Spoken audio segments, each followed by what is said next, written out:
तो यहाँ पे प्रश्न संख्या 11 इस प्रकार है, समस्थानिकों के परमाणु द्रव्यमान में क्यों भिन्नता होती है।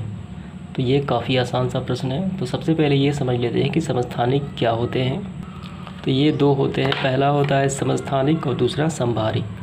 तो इसे याद करना भी काफ़ी आसान है। सम मतलब बराबर, स्थान मतलब किसी चीज़ का स्थान यानी क्रमांक। सम स्थानिक यानी क्रमांक बराबर हो, स्थान बराबर हो। एक तत्व का परमाणु संख्या समान लेकिन द्रव्यमान संख्या भिन्न हो, उसे समस्थानिक कहा जाता है। और ठीक इसके उल्टा समभारिक यानी भार द्रव्यमान, समभारिक समान भार, एक तत्व की द्रव्यमान संख्या समान हो और परमाणु क्रमांक भिन्न हो। तो ये दो आप ट्रिक के माध्यम से याद कर लिए। समस्थानिक यानी परमाणु संख्या समान, समभारिक यानी परमाणु द्रव्यमान समान। तो यहाँ बताना है समस्थानिकों के परमाणु द्रव्यमान क्यों भिन्न होते हैं, यानी ये पहले वाला, इसका क्यों भिन्न होता है। तो इसका आंसर इस प्रकार है, उसके नाभिक में न्यूट्रॉनों की संख्या भिन्न होने के कारण द्रव्यमान संख्या भिन्न हो जाती है।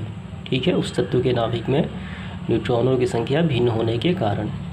तो ये प्रश्न संख्या 11 का आंसर हो जाता है। इसके बाद देखेंगे प्रश्न संख्या 12। प्रश्न संख्या 12 इस प्रकार है, संयोजकता इलेक्ट्रॉन क्या है। तो इसका आंसर आपको इस प्रकार लिखने हैं, किसी तत्व के परमाणु की बाह्यतम कक्षा में उपस्थित इलेक्ट्रॉन क्या कहलाते हैं, संयोजकता इलेक्ट्रॉन कहलाते हैं। जब हम इलेक्ट्रॉनिक विन्यास लिखते हैं तो बाहरी सेल में जो इलेक्ट्रॉन बचते हैं वही हो जाता है इलेक्ट्रॉनिक संयोजकता हो जाती है उस तत्व की। तो संयोजकता कैसे ज्ञात की जाती है, इलेक्ट्रॉनिक विन्यास क्या कहलाता है, आयन किसे कहा जाता है, इन सारे बिंदुओं पर एक इम्पोर्टेंट नोट तैयार कर दिया गया है, आप उसको जाकर देख लीजिए। तो प्रश्न संख्या 13 की तरफ बढ़ते हैं हम लोग। तो प्रश्न संख्या 13 है, जिस तत्व का परमाणु क्रमांक 17 है उसकी संयोजकता कितनी है। तो ये काफ़ी आसान सा प्रश्न है।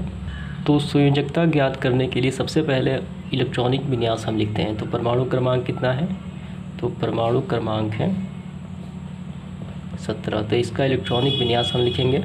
तो पहले कक्षा में आ जाते हैं 2 इलेक्ट्रॉन, दूसरे कक्षा में 8 इलेक्ट्रॉन यानी 8 2 10, और फिर तीसरे कक्षा में 7। 8 2 10 7 17। तो आपको ध्यान रखना है। और ये हो गया 4 से ज़्यादा, यानी 1 से लेकर 4 तक हो तो ज्यों लिखते हैं, लेकिन 4 से ज़्यादा हो, 5 6 7 8 हो तो हम 8 में से 7 को माइनस कर देंगे, क्योंकि अंतिम कक्षा में 8 ही इलेक्ट्रॉन होते हैं। तो इसकी संयोजकता हो जाएगी 8 - 7 = 1, इसका आंसर हो जाएगा। तो उस तत्व की संयोजकता 1 होगी। इसके बाद देखेंगे प्रश्न संख्या 14।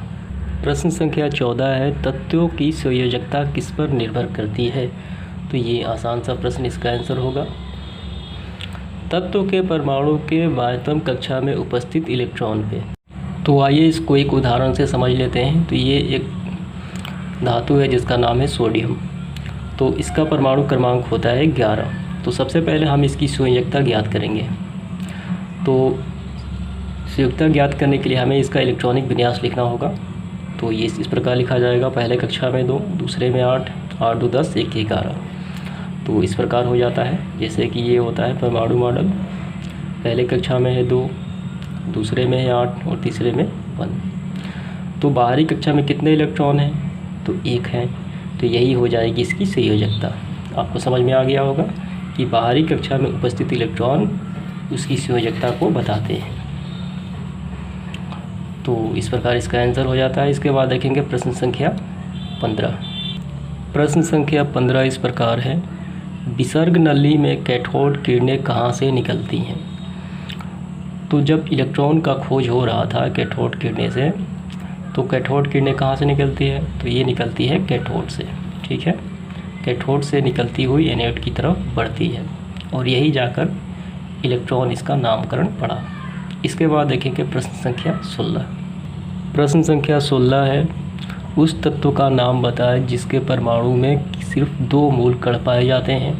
तो उस तत्व का नाम होता है हाइड्रोजन। इसमें 2 मूल कण पाए जाते हैं। इसके बाद देखेंगे प्रश्न संख्या 17। तो प्रश्न संख्या 17 है, किसी परमाणु में 13 प्रोटॉन हैं, इसकी परमाणु संख्या क्या होगी। तो हम जानते हैं कि किसी परमाणु में प्रोटॉन की संख्या ही क्या कहलाती है, परमाणु संख्या कहलाती है। तो परमाणु संख्या हो जाएगी 13। ठीक है, इसके बाद देखेंगे प्रश्न संख्या 18। तो 18 इस प्रकार है, परमाणु संख्या 13 वाले तत्व का इलेक्ट्रॉनिक विन्यास लिखिए। तो इलेक्ट्रॉनिक विन्यास, चलिए इसको लिख देते हैं। तो परमाणु संख्या कितना है, 13 है। तो इसका इलेक्ट्रॉनिक विन्यास तो पहले कक्षा में आ जाता है 2 इलेक्ट्रॉन, दूसरे में 8, 8 2 10, कितना है 13। तो तीसरे कक्षा में 3।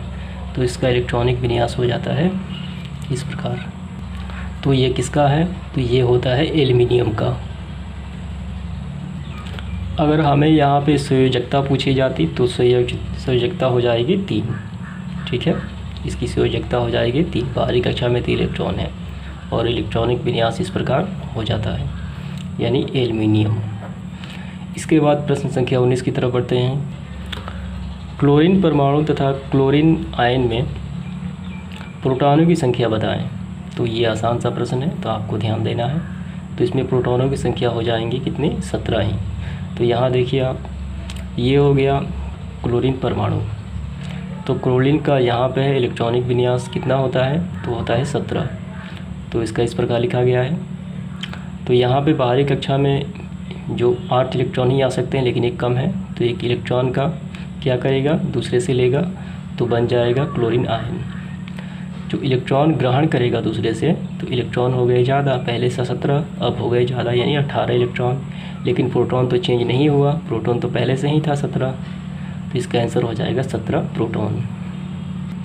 प्रश्न संख्या 20वां, परमाणु संरचना के किस भाग पे तत्व के रासायनिक गुण निर्भर करते हैं। तो ये निर्भर करता है परमाणु संख्या पे, यानी प्रोटॉनों की संख्या पे, क्योंकि नाभिक में धन आवेशित कण वही रहते हैं, प्रोटॉनों की संख्या।